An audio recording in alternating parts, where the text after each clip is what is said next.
ओम शांति। 5 फरवरी 2023 के अव्यक्त महावाक्य। मुरली की रिवाइज डेट 9 दिसंबर 1993। पहले सुनते हैं मुरली के मुख्य पॉइंट्स। बाबा ने कहा, तुम्हारा यह ब्राह्मण परिवार विशेष आत्माओं का संसार है। हर ब्राह्मण आत्मा की श्रेष्ठ वृत्ति, दृष्टि और कृति विश्व की सर्व आत्माओं को श्रेष्ठ बनाने के निमित्त है। तो सदा यह स्मृति रहे कि विश्व के परिवर्तन के साथ साथ प्रकृति का भी परिवर्तन करने की विशेष जिम्मेवारी हम आत्माओं की है। भले ही सभी ब्राह्मण आत्माओं के अंदर यही संकल्प रहता है कि हम विशेष नंबर 1 आत्मा बने, लेकिन संकल्प और कर्म में अंतर पड़ जाता है। फिर बाबा ने अनुभवी मूर्त बनने के लिए विशेष 2 बातों पर अटेंशन रखने के लिए कहा। पहला, स्वयं के महत्व को जानो और दूसरा, समय के महत्व को भी समझो। अगर तुम स्वमान की सीट पर सेट रहो तो कोई भी कमजोर संस्कार या प्रकृति या किसी भी प्रकार की रॉयल माया आपको अपसेट नहीं कर सकती। अब तुम्हें मन और बुद्धि को एकाग्र करने पर विशेष अटेंशन देना है। यह एकाग्रता की शक्ति ही सहज, निर्विघ्न और एकरस स्थिति बना देती है। बाबा ने कहा, कभी भी कमजोर स्वभाव संस्कार को मेरा नहीं कहना। मेरा कहने से वह भी अपना अधिकार रख लेते हैं।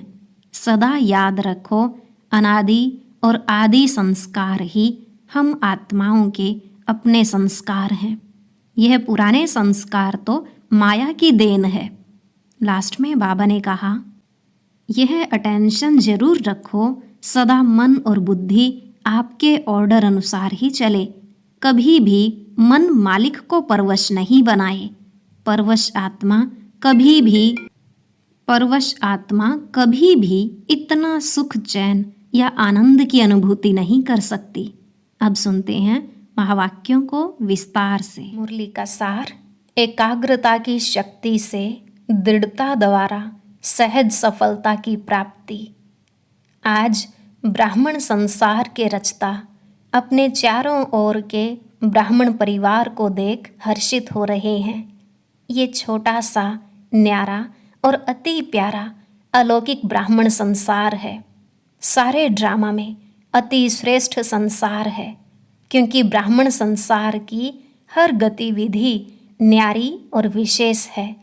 इस ब्राह्मण संसार में ब्राह्मण आत्माएं भी विश्व में से विशेष आत्माएं हैं। इसलिए ही ये विशेष आत्माओं का संसार है। हर ब्राह्मण आत्मा की श्रेष्ठ वृत्ति, श्रेष्ठ दृष्टि और श्रेष्ठ कृति विश्व की सर्व आत्माओं के लिए श्रेष्ठ बनाने के निमित्त है। हर आत्मा के ऊपर ये विशेष जिम्मेवारी है, तो हर एक अपने इस जिम्मेवारी को अनुभव करते हो। कितनी बड़ी जिम्मेवारी है। सारे विश्व का परिवर्तन, न सिर्फ आत्माओं का परिवर्तन करते हो, लेकिन प्रकृति का भी परिवर्तन करते हो। ये स्मृति सदा रहे। इसमें नंबरवार हैं। सभी ब्राह्मण आत्माओं के अंदर संकल्प सदा रहता है कि हम विशेष आत्मा नंबर 1 बने, लेकिन संकल्प और कर्म में अंतर पड़ जाता है। इसका कारण, कर्म के समय सदा अपनी स्मृति को अनुभवी स्थिति में नहीं लाते। सुनना, जानना ये दोनों याद रहता है, लेकिन स्वयं को उस स्थिति में मानकर चलना, इसमें मेजॉरिटी कभी अनुभवी और कभी सिर्फ मानने और जानने वाले बन जाते हैं। इस अनुभव को बढ़ाने के लिए 2 बातों के विशेष महत्व को जानो। एक, स्वयं के महत्व को, दूसरा समय के महत्व को। स्वयं के प्रति बहुत जानते हो। अगर किसी से भी पूछेंगे कि आप कौन सी आत्मा हो, वह अपने से भी पूछेंगे कि मैं कौन, तो कितनी बातें स्मृति में आएंगी। 1 मिनट के अंदर अपने कितने स्वमान याद आ जाते हैं। 1 मिनट में कितने याद आते हैं, बहुत याद आते हैं ना। कितनी लंबी लिस्ट है स्वयं के महत्व की। तो जानने में तो बहुत होशियार हो, सभी होशियार हो ना, फिर अनुभव करने में अंतर क्यों पड़ जाता है? क्योंकि समय पर उस स्थिति के सीट पर सेट नहीं होते हो। अगर सीट पर सेट है तो कोई भी, चाहे कमजोर संस्कार, चाहे कोई आत्माएं, चाहे प्रकृति, चाहे किसी भी प्रकार की रॉयल माया अपसेट नहीं कर सकती। जैसे शरीर के रूप में भी बहुत आत्माओं को एक सीट पर व स्थान पर एकाग्र होकर बैठने का अभ्यास नहीं होता, तो वह क्या करेगा? हिलता रहेगा ना। ऐसे मन और बुद्धि को किसी भी अनुभव के सीट पर सेट होना नहीं आता, तो अभी अभी सेट होगा, अभी अभी अपसेट। शरीर को बिठाने के लिए स्थूल स्थान होता है और मन बुद्धि को बिठाने के लिए श्रेष्ठ स्थितियों का स्थान है। तो बाप दादा बच्चों का यह खेल देखते रहते हैं। अभी अभी अच्छी स्थिति के अनुभव में स्थित होते हैं और अभी अभी अपनी स्थिति से हलचल में आ जाते हैं। जैसे छोटे बच्चे चंचल होते हैं तो एक स्थान पर ज़्यादा समय टिक नहीं सकते, तो कई बच्चे यह बचपन के खेल बहुत करते हैं। अभी अभी देखेंगे बहुत एकाग्र, और अभी अभी एकाग्रता के बजाय भिन्न भिन्न स्थितियों में भटकते रहेंगे। तो इस समय विशेष अटेंशन चाहिए, मन और बुद्धि सदा एकाग्र रहे। एकाग्रता की शक्ति सहज निर्विघ्न बना देती है, मेहनत करने की आवश्यकता ही नहीं है। एकाग्रता की शक्ति स्वतः एक बाप दूसरा ना कोई, ये अनुभूति सदा कराती है। एकाग्रता की शक्ति सहज एकरस स्थिति बनाती है। एकाग्रता की शक्ति सदा सर्वप्रति एक ही कल्याण की वृत्ति सहज बनाती है। एकाग्रता की शक्ति सर्वप्रति भाई भाई की दृष्टि स्वतः बना देती है। एकाग्रता की शक्ति हर आत्मा के संबंध में स्नेह, सम्मान, स्वमान के कर्म सहज अनुभव कराती है। तो अभी क्या करना है, क्या अटेंशन देना है? एकाग्रता। स्थित होते हो, अनुभव भी करते हो, लेकिन एकाग्र अनुभवी नहीं होते। कभी श्रेष्ठ अनुभव में, कभी मध्यम, कभी साधारण, तीनों में चक्कर लगाते रहते हो। इतना समर्थ बनो जो मन बुद्धि सदा आपके ऑर्डर अनुसार चले, स्वप्न में भी सेकंड मात्र भी हलचल में नहीं आए, मन मालिक को परवश नहीं बनाए। परवश आत्मा की निशानी है, उस आत्मा को उतना समय सुख, चैन, आनंद की अनुभूति चाहते हुए भी नहीं होगी। ब्राह्मण आत्मा कभी किसी के परवश नहीं हो सकती, अपने कमजोर स्वभाव और संस्कार के वश भी नहीं। वास्तव में स्वभाव शब्द का अर्थ है स्व का भाव। स्व का भाव तो अच्छा होता है, खराब नहीं होता। स्व कहने से क्या याद आता है? आत्मिक स्वरूप याद आता है ना। तो स्वभाव अर्थात स्व प्रति व सर्व प्रति आत्मिक भाव हो। जब भी कमजोरी वश सोचते हो कि मेरा स्वभाव व मेरा संस्कार ही ऐसा है, क्या करूं, है ही ऐसा, यह कौन सी आत्मा बोलती है? यह शब्द व संकल्प परवश आत्मा के हैं। तो जब भी यह संकल्प आए कि स्वभाव ऐसा है, तो श्रेष्ठ अर्थ में टिक जाओ। संस्कार सामने आए कि मेरा संस्कार, तो सोचो क्या मुझ विशेष आत्मा के यह संस्कार हैं जिसको मेरा संस्कार कह रहे हो? मेरा कहते हो तो कमजोर संस्कार भी मेरापन के कारण छोड़ते नहीं हैं, क्योंकि यह नियम है। जहाँ मेरापन होता है वहाँ अपनापन होता है, और जहाँ अपनापन होता है वहाँ अधिकार होता है। तो कमजोर संस्कार को मेरा बना लिया तो वो अपना अधिकार छोड़ते नहीं हैं। इसलिए परवश होकर बाप के आगे अर्जी डालते रहते हो कि छुड़ाओ छुड़ाओ। संस्कार शब्द कहते याद करो कि अनादि संस्कार, आदि संस्कार ही मेरा संस्कार है। ये माया के संस्कार हैं, मेरे नहीं। तो एकाग्रता की शक्ति से परवश स्थिति को परिवर्तन कर मालिकपन की स्थिति की सीट पर सेट हो जाओ। योग में भी बैठते हैं, बैठते तो सभी रुचि से हैं, लेकिन जितना समय जिस स्थिति में स्थित होना चाहते हैं उतना समय एकाग्र स्थिति रहे उसकी आवश्यकता है। तो क्या करना है, किस बात को अंडरलाइन करेंगे? एकाग्रता। एकाग्रता में ही दृढ़ता होती है, और जहाँ दृढ़ता है वहाँ सफलता गले का हार है। अच्छा, चारों ओर के अलौकिक ब्राह्मण संसार की विशेष आत्माओं को सदा श्रेष्ठ स्थिति के अनुभव की सीट पर सेट रहने वाली आत्माओं को, सदा स्वयं के महत्व को अनुभव करने वाले, सदा एकाग्रता की शक्ति से मन बुद्धि को एकाग्र करने वाले, सदा एकाग्रता की शक्ति से ही दृढ़ता द्वारा सहज सफलता प्राप्त करने वाले सर्वश्रेष्ठ, सर्वविशेष, सर्वस्नेही आत्माओं को बाप दादा का याद प्यार और नमस्ते। रूहानी बच्चों की रूहानी बाप दादा को नमस्ते, नमस्ते, गुड मॉर्निंग, शुक्रिया बाबा, शुक्रिया। अब है अव्यक्त बाप दादा की पर्सनल मुलाकात, जिनका सार है उड़ती कला में जाने के लिए डबल लाइट बनो, कोई भी आकर्षण आकर्षित न करे। बाबा ने कहा, सभी अपने को वर्तमान समय के प्रमाण तीव्र गति से उड़ने वाले अनुभव करते हो। समय की गति तीव्र है, वह आत्माओं के पुरुषार्थ की गति तीव्र है। समय आपके पीछे पीछे है या आप समय के प्रमाण चल रहे हो? समय के इंतजार में तो नहीं होना कि अंत में सब ठीक हो जाएगा, संपूर्ण हो जाएंगे, बाप समान हो जाएंगे, ऐसे तो नहीं है ना। क्योंकि ड्रामा के हिसाब से वर्तमान समय बहुत तीव्र गति से जा रहा है, अति में जा रहा है। जो कल था उससे आज और अति में जा रहा है, यह तो जानते हो ना। जैसे समय अति में जा रहा है, ऐसे आप श्रेष्ठ आत्माएं भी पुरुषार्थ में अति तीव्र अर्थात फास्ट गति से जा रहे हो कि कभी ढीले कभी तेज। ऐसे नहीं कि नीचे आकर फिर ऊपर जाओ।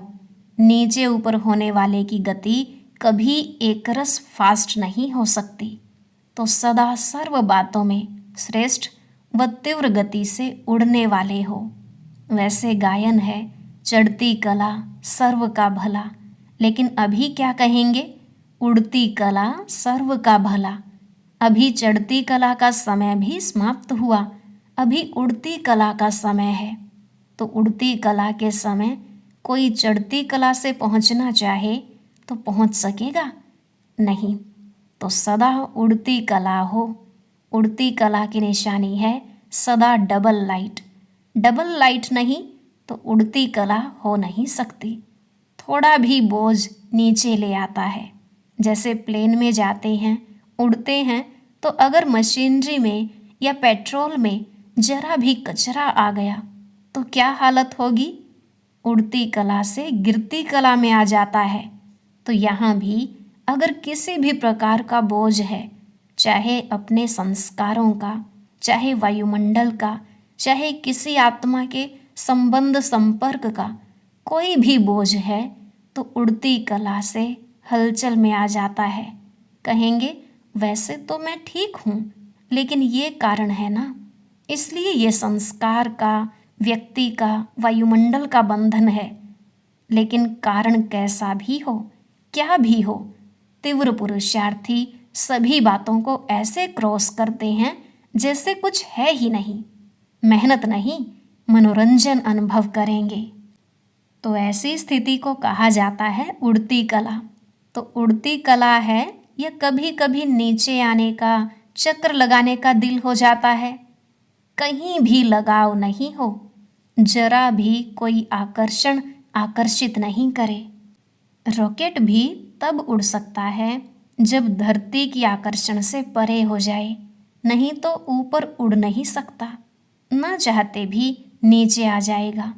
तो कोई भी आकर्षण ऊपर नहीं ले जा सकती, संपूर्ण बनने नहीं देगी। तो चेक करो, संकल्प में भी कोई आकर्षण आकर्षित नहीं करे, सिवाय बाप के और कोई आकर्षण नहीं हो। पांडव क्या समझते हैं?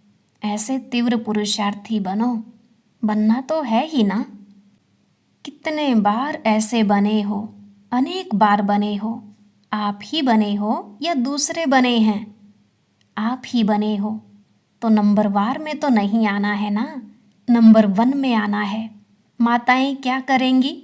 नंबर 1 या नंबरवार भी चलेगा, 108 नंबर भी चलेगा। 108 नंबर बनेंगे कि पहला नंबर बनेंगे?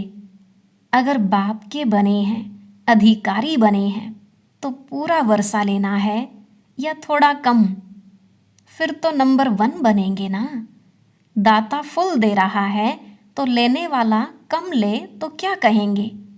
इसलिए नंबर 1 बनना है। नंबर 1 चाहे एक ही हो, लेकिन नंबर 1 डिवीज़न तो बहुत है ना। तो सेकंड में नहीं आना है, लेना है तो पूरा लेना है। अधूरा लेने वाले तो पीछे पीछे बहुत आएंगे, लेकिन आपको पूरा लेना है। सभी पूरा लेने वाले हो या थोड़े में राजी होने वाले हो? जब खुला भंडार है और अखुट है तो कम क्यों ले? बेहद है ना।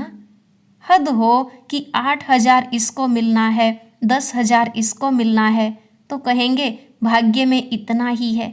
लेकिन बाप का खुला भंडार है, अखुट है, जितना लेना चाहे ले सकते हैं। फिर भी अखुट है।